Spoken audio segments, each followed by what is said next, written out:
Esther, what are some of the stories you've heard about the registration process? Sometimes they will be saying, oh, Nina Keneke, Nini Temepi, Tena Kakashi Kenkemukoba, Bahan Mavoti. No, I register. No, so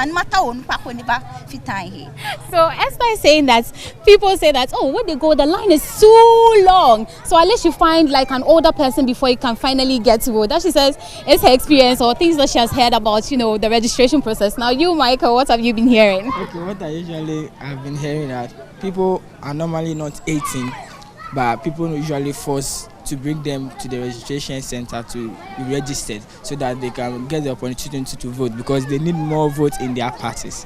So it normally creates confusion at the registration center. But does that work? Because we have authorities at the registration centers. Are these people caught? It goes by the links, so you can't tell. Because no matter what you say, they are older than you, so they will go by all means to make it happen. All right, now Nico, I'll come back to you, Esther. Like he said, it's very true. So sometimes you see that some people are not 18 yet, but they get to register. So I don't know, but I would suggest that you see we all have birth sets. So if it's possible, then we should use our birth set to guarantee that we are 18 years. Because some people will just bring some random person and then claim she's my auntie, she's my this and that, and then the person will just testify that, oh, she just turned 18 or he just turned 18 and then the person will just be registered. I mean, Esther, is that the same thing for you? Abigail, sorry, is that the same thing for you? Have you been hearing that they said people come there that are not 18 years? Is that also the story you've heard? Or there's another story you've also heard? Yeah, mostly people actually vote because they are convinced to. And they can be convinced through being given money or something else altogether just to allow a lot of people into the party to vote for them. Because the higher the people vote, the more votes they get. But before the voting, there comes registration. And I'm asking that, you see, sometimes they say, or when you go to register, you see, like Esther said, there are queues upon queues. You go there in the morning, you come in the evening. What are some of the things you have heard about registration? Mostly there's misunderstanding over there as compared to what Esther said, which leads to people fighting, which causes damages. Like last 4 years, there was a lot of damages over there. All right. Is that the same thing for you, Godwin?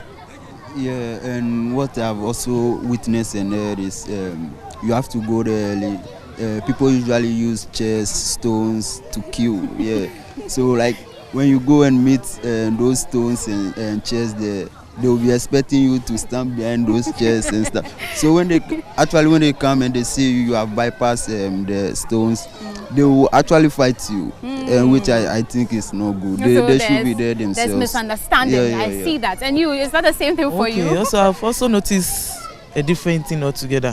One of them being the attitude of the EC officials. Some will come to work late, or some feel because they are those doing the registration, they can show attitude and be doing all sorts of things. Also, the political leaders will be interfering in the work of the EC officials.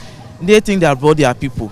The person is underage. Because they brought the person, by force, you have to register the person when the person is not even 18 years. So that's one thing I've also noticed. So you're saying that there's nepotism in the registration process as well? Yes. People bring their favorites, say, oh, I want this person to cross the line. That's what happens. Yes. Is that the same thing you've also witnessed, William? Yeah, I'm sure. I won't argue less though.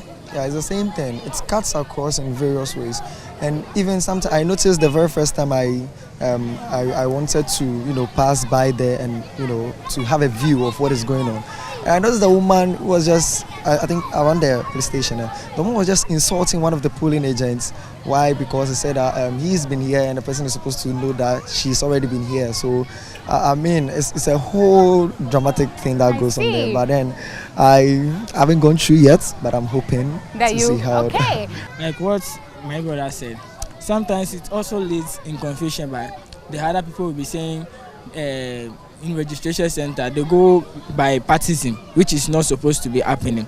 So you will be hearing the stories that whereby the one person will be saying the party A have more people in the community than the party B. So the party B will be partially trying to engage those young ones who are under the age so that they will be getting them into registering so that they will be common or maybe they will be more than the party A so that when it comes to the election year, they will have the chance to be in power than the party A. So all of a sudden the registration becomes partisan People are saying vote here, vote there. I see that. But before we even move to that, let me ask. I mean, we also talk about it with our peers. Me, for instance, when I was going to register, I told my friend, when I was young, my mom used to catch me and pull my ears and say, why are you asking questions? Don't ask. When it's your turn, you do. So when I was finally going to register, I was telling people, I cannot wait to go and do that. I mean, when you speak to your friends, do you also feel the same way? What are some of the things you discuss with your peers about registration and the elections?